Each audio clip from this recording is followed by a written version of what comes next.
Sarah, you've said repeatedly that we've addressed our feelings on that situation in regards to the Stormy Daniels payment, but specifically, can I ask, did the president approve of the payment that was made in October of 2016 by his longtime lawyer and advisor, Michael Cohen? Look, the president has addressed these directly and made very well clear that none of these allegations are true. This case has already been won in arbitration, and anything beyond that, I would refer you to the president's outside counsel. When did the president address specifically the cash payment that was made in October of 2016? The president has denied the allegations against him. And again, this case has already been won in arbitration. Anything beyond that, I would refer you to outside counsel. Did he know about that payment at the time, though? I've addressed this as far as I can go. But that payment, did he know about the payment at the time? Not that I'm aware of. And again, anything beyond what I've already given you, I would refer you to the president's outside counsel. Steve? Michael Cohen about that, since this has become a news story this week.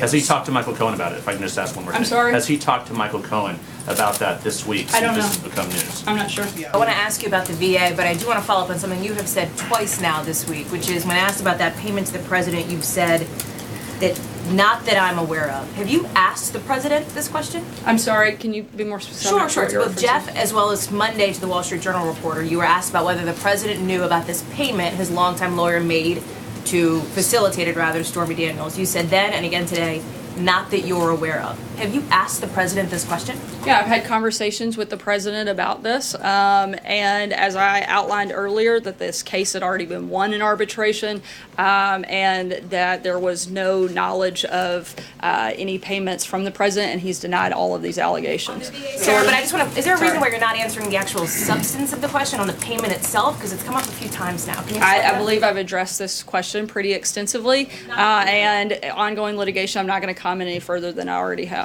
Let me just read from this lawsuit, because we heard this from Sarah Sanders, what she was saying, A, that the president has addressed this regularly.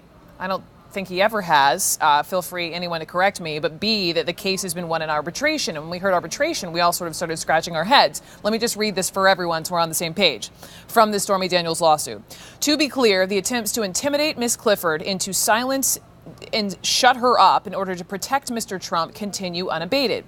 For example, only days ago, on or about February 27th, 2018, Mr. Trump's attorney, Mr. Cohen, surreptitiously initiated a bogus arbitration proceeding against Ms. Clifford in Los Angeles. Remarkably, he did so without even providing Ms. Clifford with notice of the proceeding and basic due process. Put simply, considerable steps have been taken by Mr. Cohen in the last week to silence Ms. Clifford through the use of an improper and procedurally defective arbitration proceeding hidden from public view. The extent of Mr. Trump's involvement in these efforts is presently unknown, but it strains credibility to conclude that Mr. Cohen is acting on his own accord without the express approval and knowledge of his client, Mr. Trump. So, Michael Smerconish, just starting with you, you have what Sarah Sanders said, and you have what I just read from this lawyer. What do you make of it? So, I was paying close attention. When she said that, my ears perked up because I remembered reading in the complaint seeking a declaratory action that there was reference to arbitration. You've just read from paragraph 29. If you put it together, it sounds like there was some type of an arbitration that Stormy Daniels doesn't honor, doesn't believe was legitimate. Her lawyer is arguing she wasn't given notice, and it suggests to me that some type of a default judgment was entered against her for not having shown up to defend her position. But we really don't know, and she wouldn't answer any follow-up questions about it, but it definitely was the most intriguing aspect of that presser. She said, just a couple of the questions were, did the president approve of the $130,000, which we know that Cohen apparently personally paid? The answer, not that I'm aware of, but it was clear that she had had conversations about that. And then this whole notion, Dana, just quickly over to you, the notion that the president has addressed this regularly. No. Has he ever addressed this? Not that I can recall. In fact, as they were talking, Brooke, you and I and others here at CNN were sort of emailing around to make sure that we're not missing anything. I think one of our colleagues said that the last time the White House has officially acknowledged this was a couple weeks ago in Raj Shah, was briefing. When I say acknowledged, even sort of answered questions about it. So that's a long way of saying no. He is not, as far as we know. It sure would be nice to be able to ask that question. I mean, going back to what you were just referring to with Michael, there's so many unanswered questions, not the least of which is, what outside counsel is she referring to? Is Sarah Sanders talking about Michael Cohen, the person who was engaged in this deal? Is she talking about another lawyer who is now being brought in to deal with the fact that Michael Cohen is caught up in this? We don't even know the answer to that, Brooke. Okay, let's hit pause on this because we now have got a microphone on Jeff Zeleny who was asking all these great questions about precisely what we're discussing. Jeff Zeleny, what did you make of Sarah's response? Well, Brooke, it's been clear this is something the White House has not wanted to talk about. Every time it has been asked, the White House says, we've made our feelings known about this. So I was asking Sarah Sanders specifically, beyond that, we know you've made your feelings known, did the president know specifically about that payment? And the White House has always maintained that this is an old story. There's nothing to see here. The voters have weighed in after all this happened. But the reality is we are learning more and more about this every day through our reporting, the reporting in the Wall Street Journal and elsewhere, specifically about the payment that was made, which was not known during the campaign. That was something that was not known at all. So Sarah Sanders said today the president has addressed this. Well, in fact, the president did not address Stormy Daniels specifically and certainly did not address the payment that was made here. So I do believe that Sarah Sanders was opening the door to more information, and we actually have to look into this more about the arbitration. She said the president has won it specifically. Well, that is not clear by any means. In fact, that is the heart of the allegation here. If the president's lawyers were essentially trying to look like they won this. So I do not believe that they have resolved all of this. And a colleague of mine here, Hallie Jackson of NBC News, asked if Sarah Sanders had asked the president directly about this. Because it's easy for a press secretary to say, I'm not aware. She said that she had asked him directly about this, exactly. So now, of course, this is one of those things that the president ultimately will be asked himself at some point about this. Did he know about this? But before we get to that point, I do think, so many questions still need to be asked and answered about that payment specifically. Did the president authorize it? Michael Cohen is, we've been talking about, a longtime advisor. Hard to imagine that he did not ask his client about this at some point along the way. And this is not an old story that was happening, a year and a half or so ago. The allegations are that he is continuing to reach out as recently, as the last few weeks here. So this is something that I do not believe. There's a lot of stuff to discuss here at the White House, of course, with steel, aluminums, and tariffs, but also a matter of the president's credibility and honesty on this here. So we'll see where this goes from here, Brooke. All of this dating back to 2007 and this whole golf tournament where they apparently met. But your point is the most important, which is the attempts to silence as recently as last week. Jeff Zeleny, thank you for asking the tough questions. Michael Smerconish, just back over to you.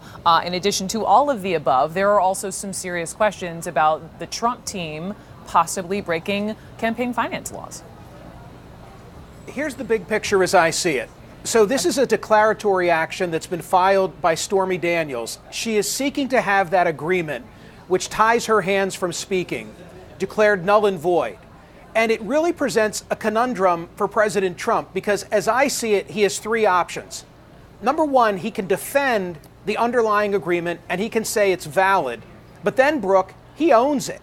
And politically speaking, forget the legal argument, politically speaking, he's now saying, well, yes, all of that is true, and I've bargained to keep it all silent. That's option one. Option two is he ignores it, and she gets the declaratory relief that she's seeking, which then allows her to go and speak without the fear of $1 million penalty for every time she speaks in violation to the confidentiality. I think there's a third option, and the third option is one where he says, I didn't authorize that underlying agreement, but I nevertheless think it's valid.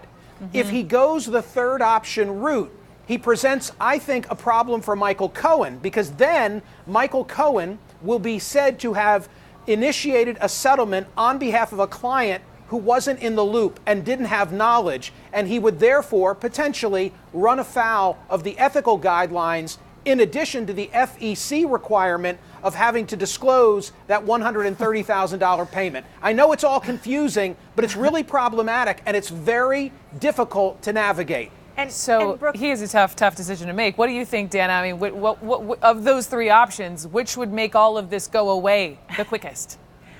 You know, I am actually going to leave that for Michael to answer with the degrees that I don't have. But I will answer with the sort of from the perch that I probably should answer, which is the political perch, which is, can we just take a step back here?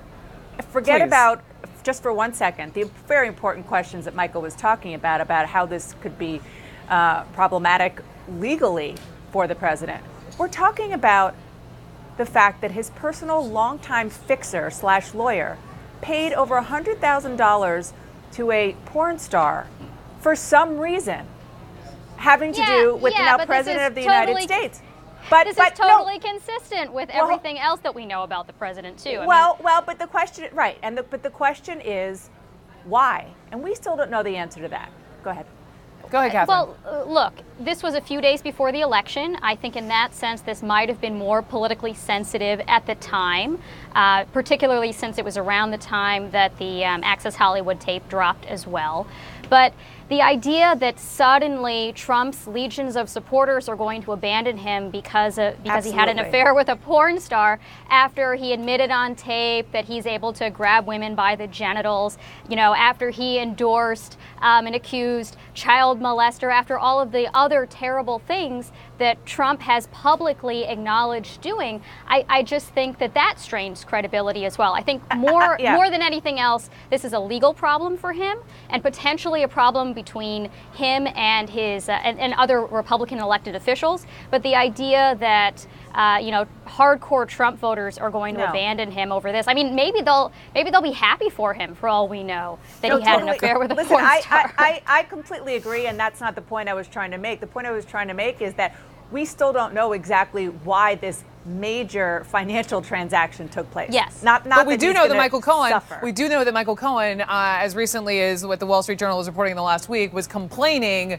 because he hadn't been paid back the $130,000. We do know that, according to the paper.